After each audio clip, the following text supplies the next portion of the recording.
प्राचीन समय की बात है। एक नगर में एक व्यापारी अपनी पत्नी के साथ रहता था।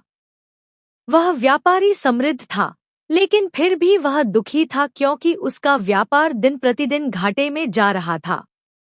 उसने बहुत से उपाय किए, लेकिन किसी से भी उसे कोई फायदा नहीं हुआ।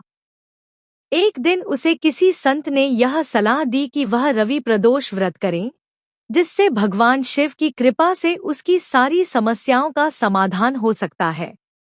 व्यापारी ने संत की बात मानी और रवि प्रदोष व्रत का पालन करने का संकल्प लिया।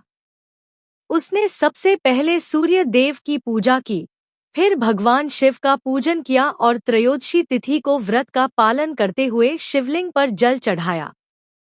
साथ ही उसने बेलपत्र, शहद, दूध और सफेद फूलों से भगवान शिव की पूजा की और नमः शिवाय का मंत्र जाप किया। वह व्यापारी पूरे श्रद्धा भाव से व्रत करता रहा और अपनी प्रार्थनाओं में विशेष रूप से भगवान शिव से आर्थिक संकट से मुक्ति और व्यापार में सफलता की कामना की। व्रत के बाद भगवान शिव उसकी भक्ति से प्रसन्न हुए और व्यापारी को आशीर्वाद दिया। साथ ही भगवान शिव ने सूर्य देव से भी उसकी समृद्धि के लिए सहायता की प्रार्थना की। इसके परिणामस्वरूप व्यापारी का व्यापार धीरे धीरे उन्नति की ओर बढ़ने लगा और उसकी सभी परेशानियां समाप्त हो गईं। उसका जीवन सुखी और समृद्ध हो गया।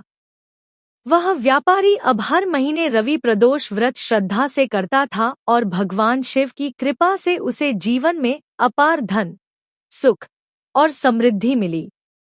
निष्कर्ष: यह कथा यह सिखाती है कि रवि प्रदोष व्रत भगवान शिव और सूर्य देव की कृपा प्राप्त करने का एक शक्तिशाली तरीका है।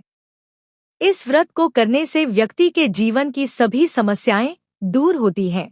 विशेष रूप से आर्थिक संकट और व्यापार में उन्नति के लिए यह व्रत बहुत फलदायी माना जाता है।